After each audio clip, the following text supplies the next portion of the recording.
Has been leaked out, Hasina's conversation with one of her party cadres and how to create demonstrations without any banner but with the festoons and the pictures of the president-elect Trump, and then how it can create chaos, being attacked, those pictures to be taken out and to be distributed to the world to see how congratulatory march for Trump has been attacked. So these are the kind of things I would say that has been happening for last 3 months or so. We have already faced more than 70 such sabotage from Awami League and the Hasina regime that has been deposed in August. The fact of the matter is Trump is not president yet. He is president-elect.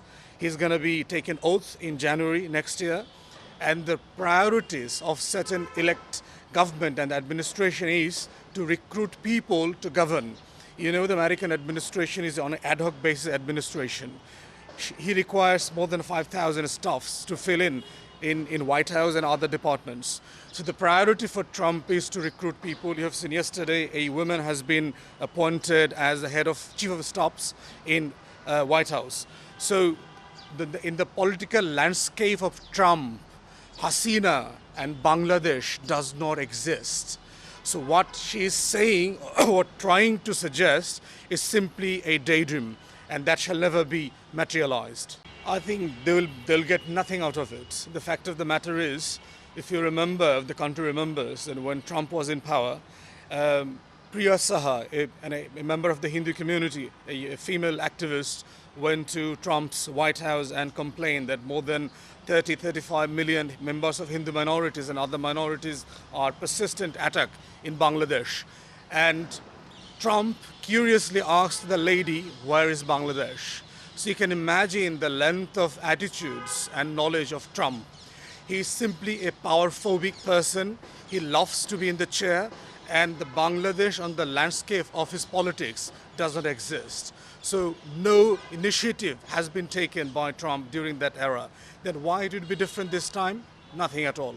If you look at from the White House perspective and the State Department perspective, political landscape is much bigger than Bangladesh from America's perspective.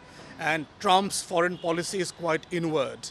So the things he would be busy in for next 4 years or so would be like pro-abortion, anti-abortion laws, Mexican wall, war in Ukraine, war in the Middle East, looking after the domestic issues. Economy is quite in chaos. There will be trade war with China and other rising superpowers. So Trump has many more important things to deal with than dealing with Bangladesh. Now, of course, people may be interested that he already tweeted about Bangladesh. You know, there is a very strong lobby in America. If you spend millions of dollars to take and lobby to do and not to do something, you can get it done. Even Trump doesn't know what that tweet is. He was paid by his big Indian diaspora donors and the Awami League donors to the election campaign. He simply approved the tweet. It doesn't mean that he agrees to the substance of it. So from the experience and the unpredictability of Trump, we come to realize nothing would happen. America shall not come to rescue Hasina or the Indian regime deposed in July and in August. Both is a psychopath. Both is kind of a mental health patient, and both doesn't have any sense of dignity. Both doesn't have any sense of nationality or the national interest or what is good and bad. Both Trump and Hasina are kind of a fascist in their own standing. So nobody would be in aid of anyone. They're simply power-hungry people. They love to be in power. They love to be in the chair. It doesn't matter what are the policies and actions or genocide to be taken place. They do not care. So nobody is insulting anybody because they don't have any sense of dignity to be insulted. There are twofold actions need to be done. One is political. The anti-fascist political parties need to be active in the field to counter the Awami League propaganda and the misdeeds and the conspiracies and the sabotage. And the other fold is the administration and the governance. Our foreign ministry should seriously look into the matter. They should call the Indian High Commissioner in Dhaka and seek accountability. While Hasina is living in your custody in India and using your phones, using your networks and internet and creating chaos which might instigate violence in Bangladesh. So there is a part of accountability that India needs to be brought into. So that's something needs to be done. Also, our foreign ministry needs to contact and get in touch with the American administration, both the current administration and the president-elect administration. They need to come to realize that they're going to be in charge and they have to work together.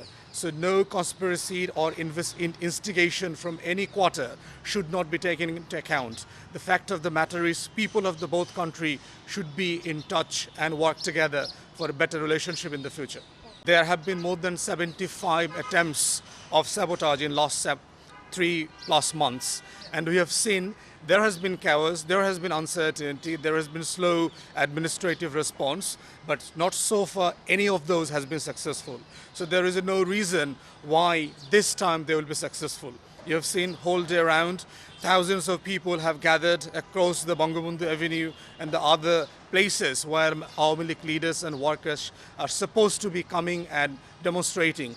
No one has been seen, and people have been very vocal and vigilant. So we'd call for the nation to come to the streets, be vocal and vigilant against the deposed fascist regime. So there is no way these conspiracies can be successful anytime soon.